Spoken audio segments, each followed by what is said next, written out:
yildan beri menstruatsiyam kelmayotgandi. Aha.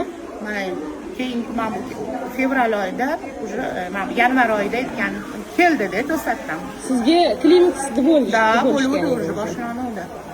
Chunki уже bo'ldi deb anaqa doktorlarga borganimda. Bizga kelganingizdan beri necha kilo ozdingiz? 12 kilo общий. 12 kilo. Shunda orada ancha vaqt kelmadik, 1,5 oy ishlamadik. To'y qildingiz, ketib qoldingiz. O'shanda kelolmadim, to'y qildim, kelolmadim. И вот hozir men hayronman, endi mana shunaqa keldi, organizm yasharib.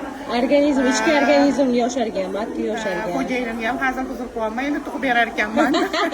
52 yoshimda, lekin xursandman organizm yasharganiga. Вот, shundan ham bilsangiz bo'ladi, xursandchilik. Так что ayollar, вообще sizdagi ustoz yo'q. sizdan zikr qilishdan to'xtamanglar. Rahmat, sog' bo'ling. Alloh rozi bo'lsin sizdan.